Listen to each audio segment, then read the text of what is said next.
विधानसभा चुनाव जो हमारे सामने है उसमें दलित समाज के लोग भारतीय जनता पार्टी से जुड़ेंगे। अगर जुड़ेंगे तो क्यों जुड़ेंगे? आपने बड़ा बढ़िया सवाल पूछा है।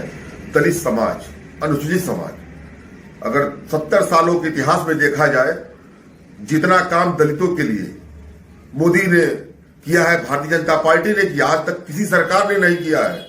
चाहे प्रदेश का सरकार हो, अखिलेश की सरकार हो, मायावती के शासन में दलितों का भी कुछ हुआ नहीं। इन्होंने दलितों के लिए तमाम तरीके की योजनाएं लाई। हमारी पार्टी ही अंत्योदय पे विचारधारा पे काम करती है।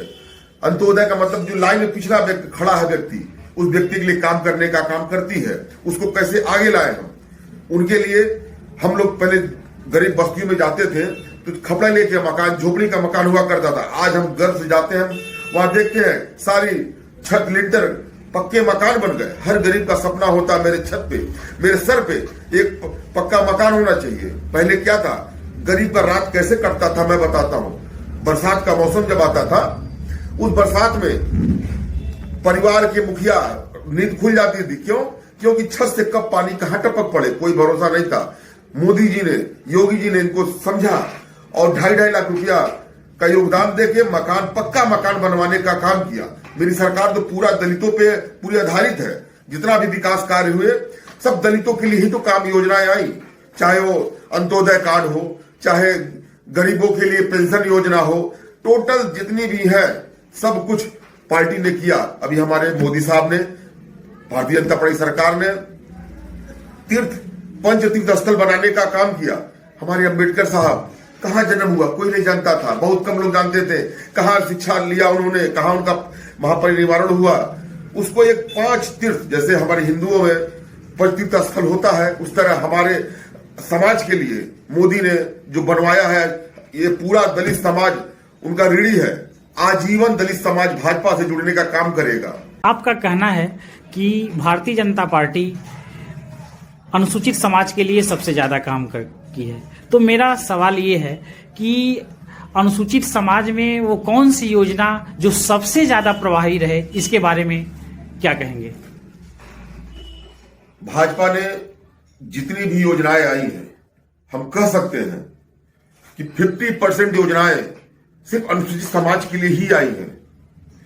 जैसे छोटा सा हमारे गरीब परिवार, ऐसे परिवार थे, गैस कनेक्शन नहीं था उनके पास, उज्ज्वला योजना। हमारे घर की औरतें खाना पहले लकड़ी जला के बनाती थी, उनको तमाम तरह की बीमारियां होती थी। आज बीमारी से निजात के लिए उज्ज्वला गैस योजना, जो घर घर गैस सिलेंडर पहुंचाने का काम किया गया। उसके बाद बैंकों में खाते खुलते नहीं थे हम दलितों के लिए। जब बैंक में जाती थी लोग खाता खोलने, महिलाएं पुरुष, वहां का बैंक मैनेजर द्वारा भगा दिया जाता था कि तुम्हारे पास पैसा नहीं, खाता क्या जमा करो, पैसा क्या जमा करोगे। लेकिन प्रधानमंत्री ने सबसे पहला काम किया, जीरो बैलेंस पे खाता खोलने का काम उन्होंने कराया। आज हमारे दलित परिवारों में मैं जाता हूं, उनके अकाउंट में हमेशा पैसा रहता, खुशहाली का जीवन यापन कर रहे लोग। तमाम योजनाएं ऐसी हैं जो हमारे प्रधानमंत्री और योगी जी ने, घर घर शौचालय, हमारे घर की बहन बेटियां कोसों दूर जाती थी, रात में शौच होने के लिए सुबह जाती थी, उनका एक शेड्यूल होता था, वो जाती थी और रास्ते में न जाने कितनी तमाम प्रकार की घटनाएं होती थी। क्या शौचालय देने का काम उन्होंने गलत किया? शौचालय कोई अमीर पाया है क्या? कोई सबल जाति का लोग शौचालय पाए हैं क्या? नहीं। जब भी पाए होंगे, दलित समाज का सबसे अच्छा काम मोदी और योगी ने किया, घर घर शौचालय बनाने का काम। भारतीय जनता पार्टी ने गरीबों के लिए अगर कोई मारा योजना, सबसे अच्छी योजना आयुष्मान भारत के तहत 5 लाख रुपए का निःशुल्क इलाज कराने का पूरा प्रावधान उसमें है। हमने देखा है गरीबों में, दलितों में 10-10 रुपए उनके पास नहीं होते हैं कि अपने एक पट्टी बंधा दे। पट्टी बांधने के लिए पैसे नहीं हुआ करते थे, लोग कैंसर से पीड़ित हो जाते थे, जान तक चली जाती थी। लेकिन आज क्या है, आज आयुष्मान कार्ड के चलते जो दलितों का सम्मान हुआ है, दलितों को पूरे जीने का हक जो दिया है, भाजपा ने दिया है और किसी ने नहीं दिया है। तो फिर आपको क्या लगता है, क्या पूरे प्रदेश में जो अनुसूचित समाज है वो इसका मतलब है कि फिर भारतीय जनता पार्टी के साथ जुड़ने जा रहा है? तमाम सारी योजनाएं जो भारतीय जनता पार्टी की सरकार ने दी हैं, तो उन योजनाओं का लाभ पाकर अनुसूचित समाज क्या पूरा एक मत होकर भारतीय जनता पार्टी को वोट करेगा? क्या योगी जी को फिर से मुख्यमंत्री बनाएगा अनुसूचित समाज? निश्चित रूप से बनाएगा। 2017 के चुनाव में हम भारतीय जनता पार्टी के कार्यकर्ता एक एक घर गए, उनसे निवेदन किया, उन्होंने हमारी बात को समझा और मेरी सरकार बनी।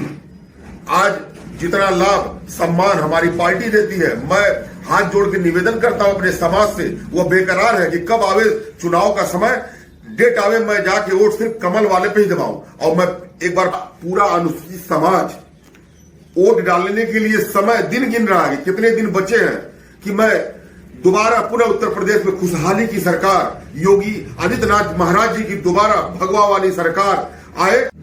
अच्छा, एक सवाल और है।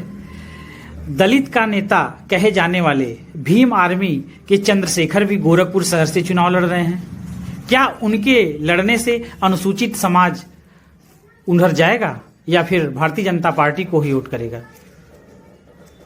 कभी भी नहीं जाएगा उनके तरफ। जब भी जाएगा तो हमारे योगी जी महाराज जी के तरफ जाएगा।